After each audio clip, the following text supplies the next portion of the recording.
Sudah cari markas yang paling susah dijangkau, anggota KKB Papua langsung kocar-kacir usai persembunyian terbaiknya ketahuan prajurit TNI.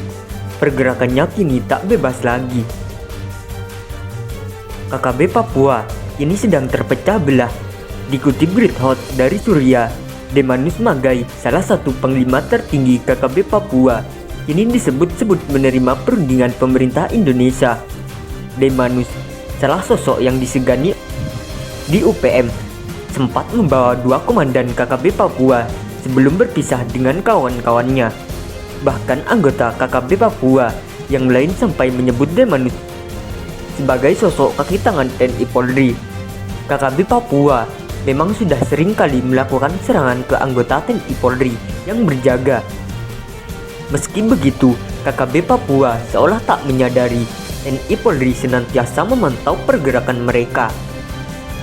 Dikutip Great Hot dari Tribun Palu, saban hari mereka berusaha menyerang prajurit TNI Polri, tapi kelompok itu tidak menyadari kalau pergerakannya senantiasa dalam pantauan aparat penegak kedaulatan NKRI, Negara Kesatuan Republik Indonesia. Bahkan di balik unjuk kekuatan yang selalu dilakukannya selama ini, prajurit TNI Polri sesungguhnya menyadari bahwa kemampuannya jauh di atas KKB Papua. Hanya saja, aparat kebanggaan Indonesia tersebut tak mau melakukan tindakan kejam terhadap sesama saudara yang mendiami bumi cendrawasih. Yang dikedepankan prajurit TNI Polri adalah aspek kemanusiaan. Walau di sisi lain selalu dituduh melakukan pelanggaran HAM, hak asasi manusia terhadap warga Papua. Tuduhan KKB yang merupakan organisasi sayap dari TPN PBOPM itu sesungguhnya tanpa dasar, sebab melakukan pelanggaran HAM bukannya TNI Polri, melainkan sesama warga Papua yang selama ini tergabung dalam TPN PBOPM, Tentara Pembebasan Nasional Papua Barat. Baru-baru ini sebuah peristiwa unik terjadi di sekelompok kecil anggota KKB Papua saat sedang beristirahat di markasnya. Tiba-tiba mereka dikejutkan oleh hadirnya drone yang dioperasikan TNI Polri. Gerombolan kecil KKB itu kaget bahkan panik ketika menyaksikan sebuah drone sedang terbang di atas tempat persembunyiannya. Drone itu digunakan TNI Polri untuk memantau keamanan wilayah Papua. Ceritanya saat itu kelompok separatis tersebut sedang asik bernyanyi dan menari. Tiba-tiba mereka lari berpencar ke segala arah. Mereka berlarian hanya untuk menyelamatkan diri.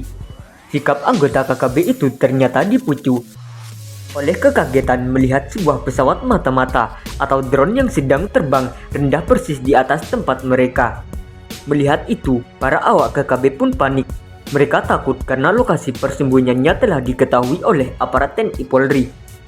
Saking panik melihat kehadiran drone, anggota KKB itu tak sempat mengeluarkan tembakan untuk merontokkan peralatan canggih kepunyaan TNI Polri itu. Yang dilakukan hanyalah lari dan bersembunyi supaya keberadaannya tak tertangkap kamera. KKB lupa bahwa apapun aktivitas sudah direkam pesawat tanpa awak itu.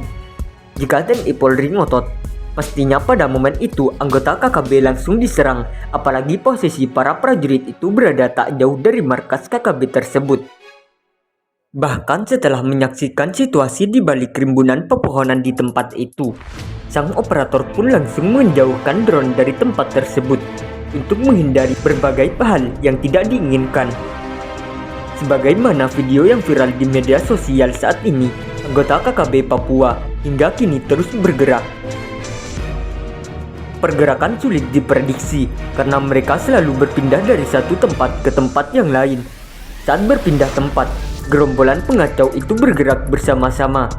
Mereka tidak saja membawa senjata api, tetapi juga membawa serta bahan makanan untuk kebutuhan hidup sehari-hari. Makanya, setelah tempat persembunyiannya itu terpantau TNI Polri, anggota KKB itu pun bergegas meninggalkan tempat tersebut. Sayangnya, pada video viral itu, tidak disebutkan di wilayah mana tempat persembunyian gerombolan anggota KKB tersebut. Tidak dijelaskan pula di bawah pimpinan siapakah anggota KKB yang tertidur sedang istirahat di markasnya tersebut. Yang terkuak dari video viral itu adalah kepanikan anggota KKB sehingga mereka berlarian untuk bersembunyi. dan tak lama berselang mereka memikul semua peralatan yang perang untuk pindah dari tempat tersebut. Bila Papua adalah lokasi pertempuran prajurit TNI Polri dengan musuh, maka momen itu merupakan kesempatan bagi Indonesia untuk membumi hanguskan tempat tersebut. Namun yang dilakukan prajurit Indonesia tidak demikian. Prajurit TNI Polri justru membiarkan anggota KKB hidup dan keluar dari tempat persembunyiannya. Awak pengawal kedaulatan NKRI itu sama sekali tidak memperlakukan anggota KKB sebagai penjahat perang atau musuh yang harus dihabisi.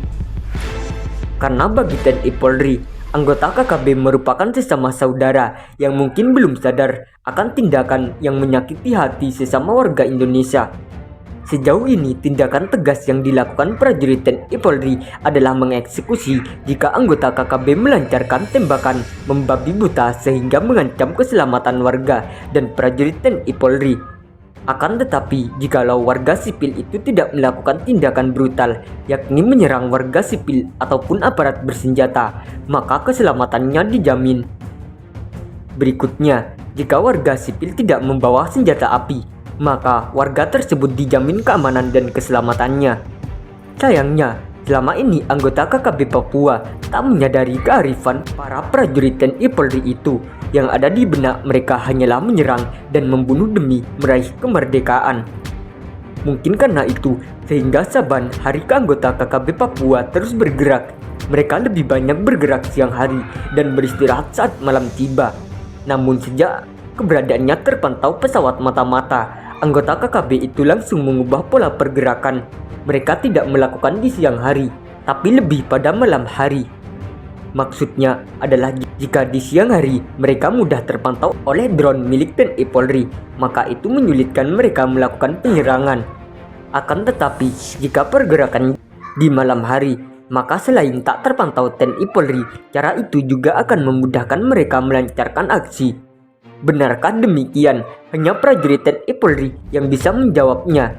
Kita hanya berharap agar kasus kemanusiaan tersebut cepat berlalu. Kita berharap agar Papua segera damai percepatan pembangunan dan peningkatan kesejahteraan rakyat.